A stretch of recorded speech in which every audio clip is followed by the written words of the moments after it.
for someone starting something new, whether it's a side hustle, a little business, or something completely different. It's that scarcity. But being in that discomfort zone is actually something that's quite exciting.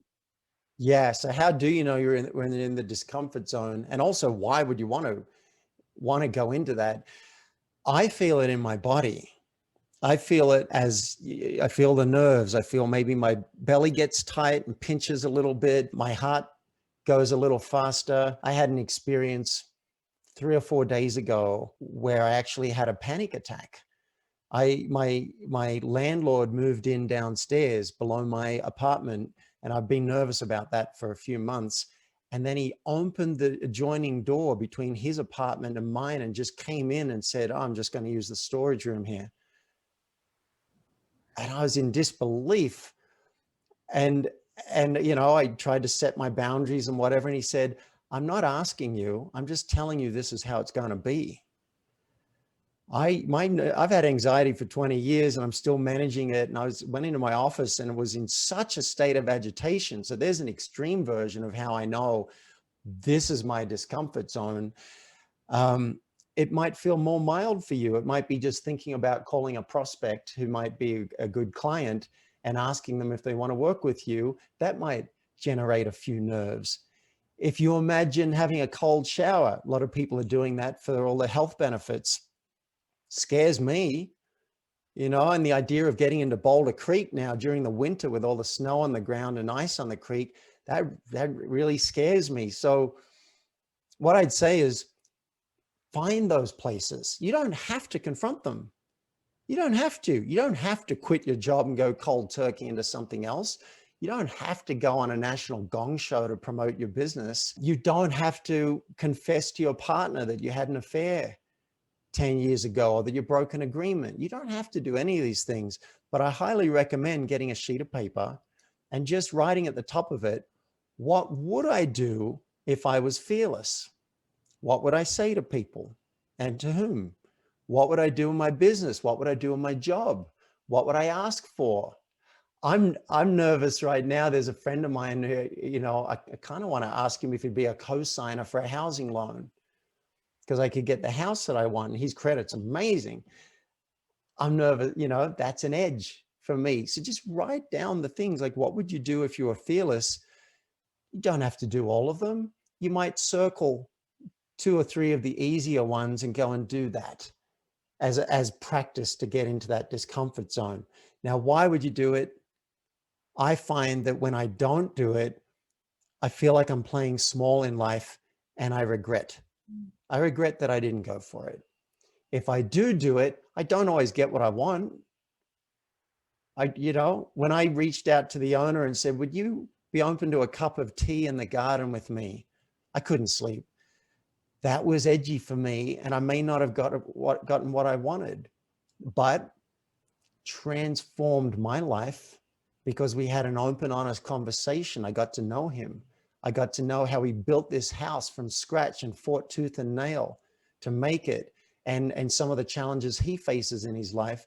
And then I was absolutely vulnerable about, I am miserable. I'm looking for a hotel.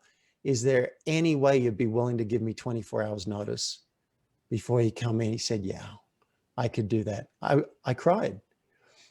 So when I lean into it, I don't always get what I want, but you might. And at least you can feel good about yourself that you went for it. And I want you to have that feeling in life. It's so true. It's having that, just going for it, no matter what could be completely scary on the other side. I appreciate you being so open and honest and vulnerable that you still suffer with anxiety. And there's still days where you're like, I'm scared. Because I feel like a lot of times we see people who are super successful. They've got their shit together. They're all in line. There's nothing that can get in their way. They know what to do. And it's like, I still get nervous. I still feel like that, but I want to do it anyway, because I'm more scared of not going after it and not getting it than the fear itself. So for those of you who are listening out there, and you guys know that sometimes when it is a little bit scary, it's scary for everybody. It's not just because it's happening to you. So I appreciate that you being open and honest there and being like, for 20 years, I've struggled with anxiety, and that's okay, but you still done it anyway. Exactly. I'm glad you said it. I want to pop the bubble. You know, we see people as successful. People might say, oh, David, you sold $300,000 from the stage in 15 minutes. Oh my God, you've got everything worked out. Or Jack Canfield wrote the foreword to your book. That's amazing that you know him. Like, how do you hang out with Marianne Williamson, presidential candidate? Not recently, but you know, I did ask her if she was single. Turns out it was complicated. But they look at that and just assume these people have got it all together. You know, maybe Joe Biden's got it all together. My God, no. I've been struggling. You know, I had trauma as a kid, and sometimes my life is cruisy and easy and incredibly blessed and privileged. And in other ways, this weekend was miserable for me. I was like, how am I going to cope with what's happening in my body? I called the police. I said, what are my rights and can you assist here? They sent someone out and he said, yeah, maybe I can mediate something. And it helped. And you look, I was once talking to John Gray, who wrote Mars and Venus. And he said something that blew me away. We were all sitting in his living room and he said, I really want to acknowledge you because being an entrepreneur is hard. It's really hard. And I just want to acknowledge you. We weren't students, we were peers sitting around. He's like, I'm like, this is John Gray, who sold more books than maybe the Bible. I haven't looked up the numbers, but I go through it often in my life, places I don't know if I can get through it sometimes. I've gone and done ayahuasca. Wow, not for the faint of heart, that plant medicine, 6 hours of suffering. Recently, there's an experimental program in Boulder where you do therapy sessions and they inject you with anesthetic. So you know, you're not just there with all your faculties, you're like very in a vulnerable state and you see what your psyche wants to spit out. Not for the faint of heart.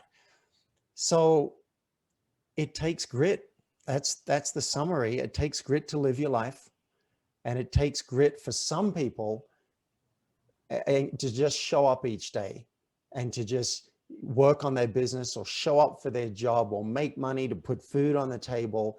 And I have such respect for those people who just dig into their grit and they're like, all right, I don't feel comfortable. I might be scared. I might even be white knuckling it sometimes. And I'm still here. I'm here for myself and I'm going to go for it anyway.